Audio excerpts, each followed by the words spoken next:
Well, this was a grand day of walking right at the edge of Western Britain. Splendid day's walking. We knew we were going to go past Land's End. Set off early from our apartment, dashed across the golf course, and within even time we were beginning the slog up onto the cliff tops and the tin mining area. Up we went, Andy puffing away, me too. Glorious views as the sun started to break through, and we worked our way towards our destination, the Cop Valley. Looking back at the wonderful Cape Cornwall, formerly the Land's End, until somebody realised that Land's End itself was further west. We had a splendid start to our walking day as we moved ever southwards on the southwest coast path.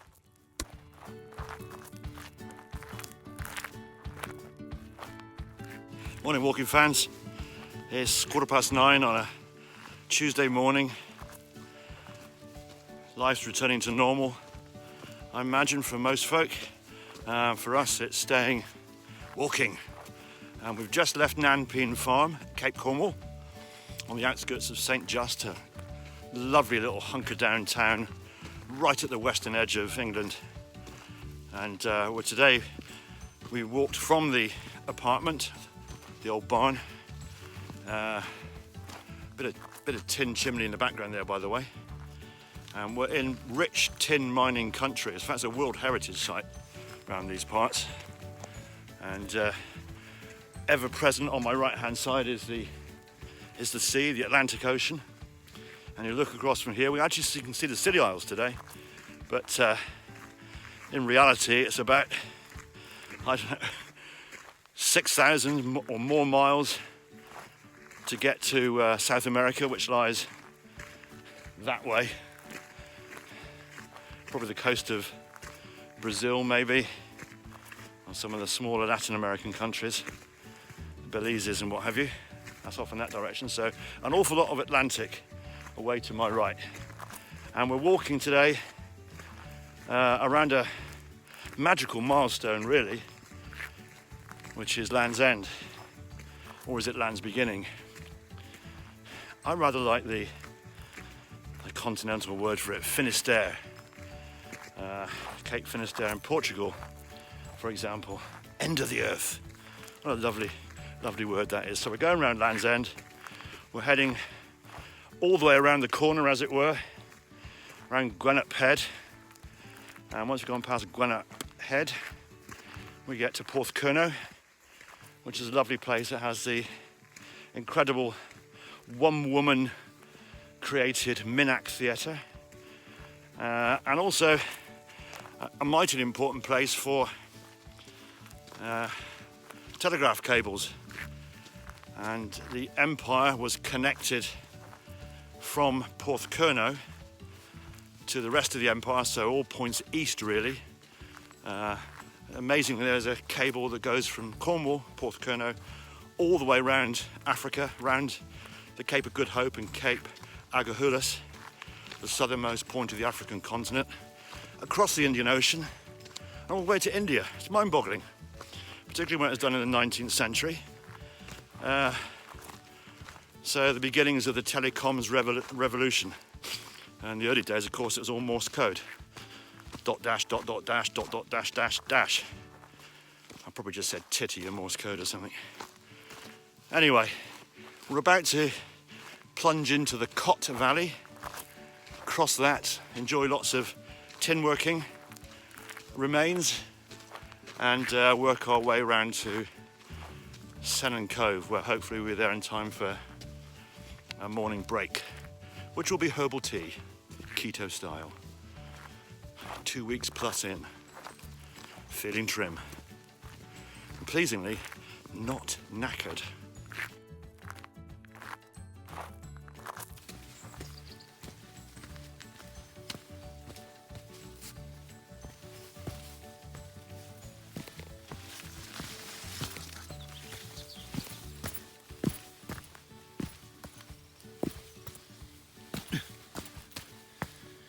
Grunt of exertion, and 3 of my 5 senses are being completely stimulated, which I can share with you.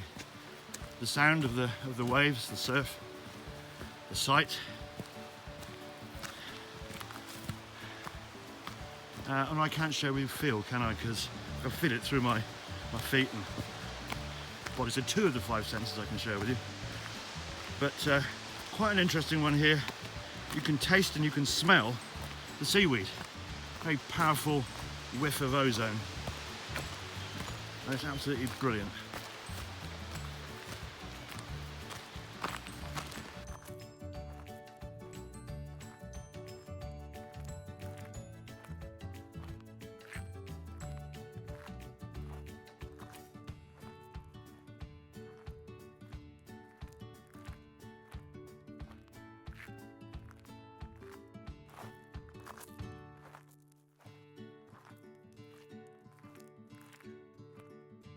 Fair play, really.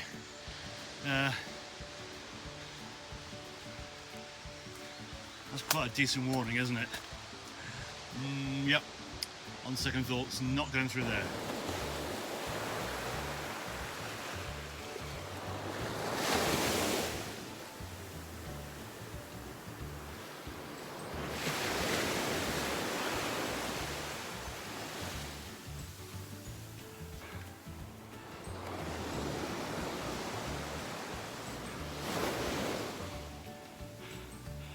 Seminal Cove walking fans, September 20, 2022, and it is magic. But I got a few thoughts to share. Oh, I'm on my own. Andy's gone ahead. I'm at Seminal Cove, which evokes some sad memories and some happy memories. In fact, very sad and very happy. So in October 2003, very sadly, Dad died after a period of illness and age of 78, and a very, very sad time.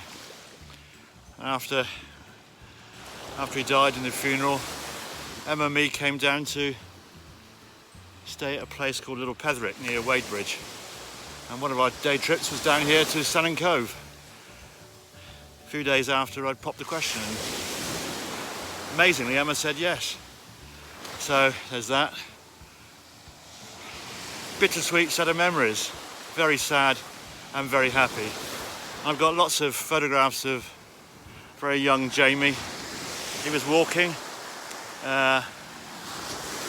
so to October 2, so 1.5 years old, and lots of lovely memories of him wandering around this little beaches as a relatively new walker.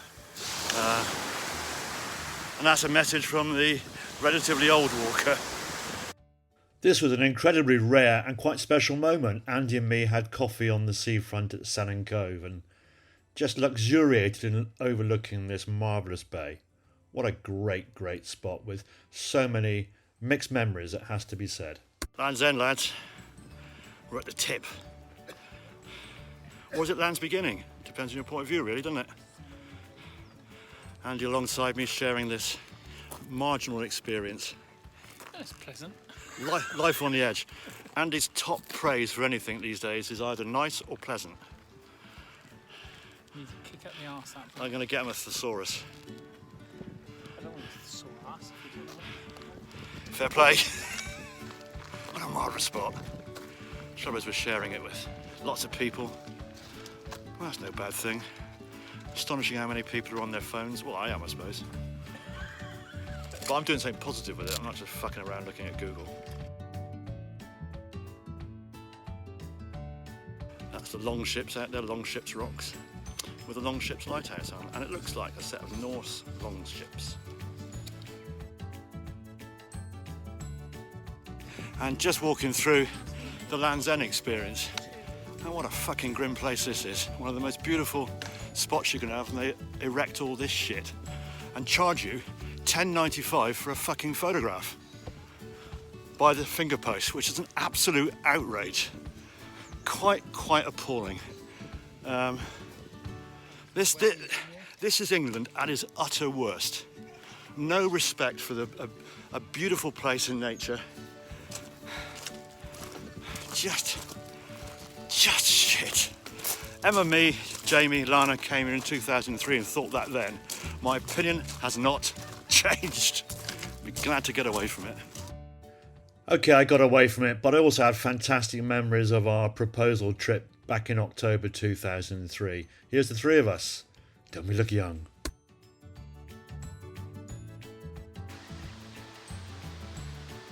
I'm rotating.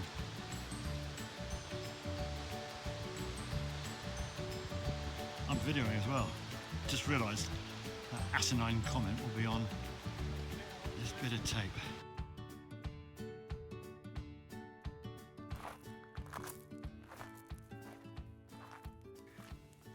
It's quite easy to forget making comments about the view inland on the coast path.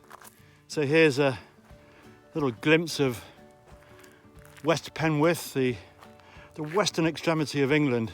We're right on the edge, we're just south of Land's End.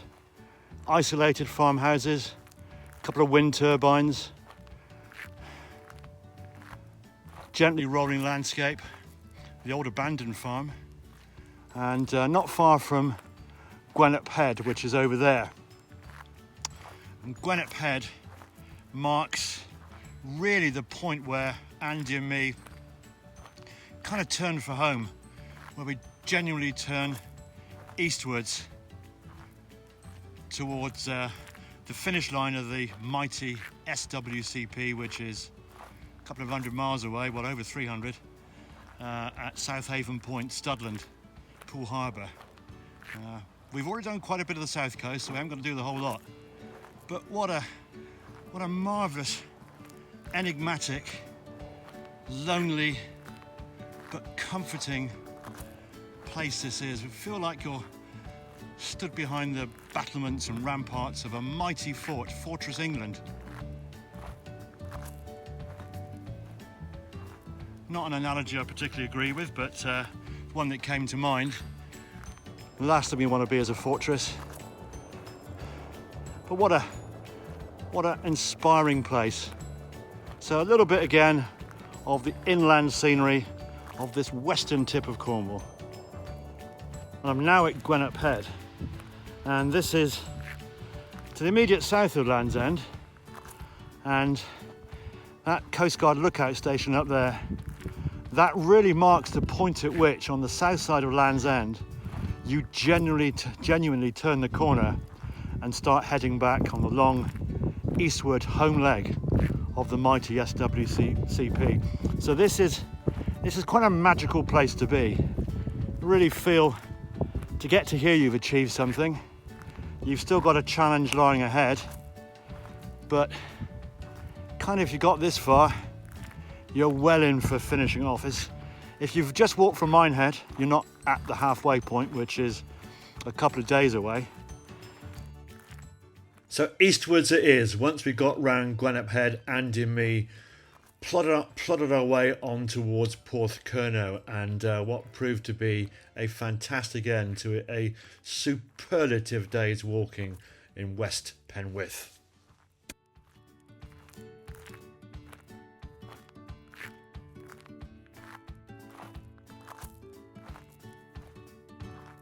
Just descending the quite precipitous steps next door to the Minnock Theatre. So at Porthcurno, this is Porthcurno Beach, and in this mid-September sun, lots of folk out there on a working day, a Tuesday, and unknown perhaps to some of them, if not most of them. Beneath their very bums lies still a series of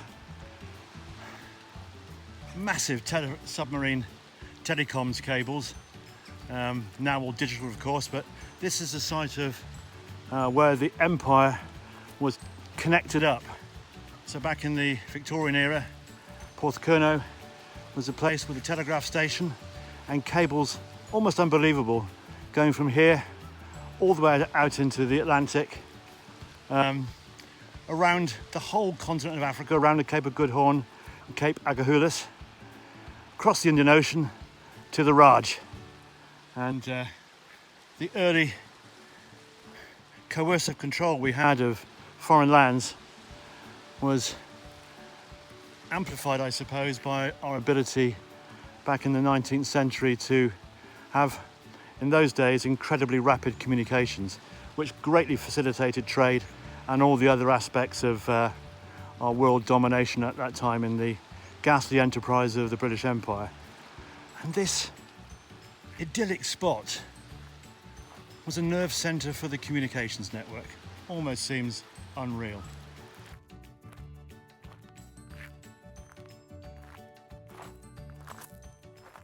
Well, the end of the walk was in sight. We had to get ourselves around this headland.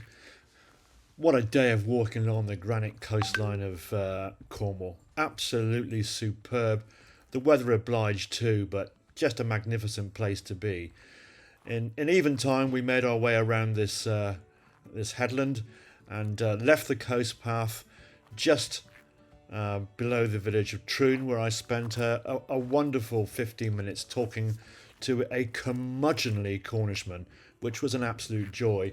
He had something to say about everything, including this is the finest bit of coastline anywhere in the world. I think he's pretty spot on with that.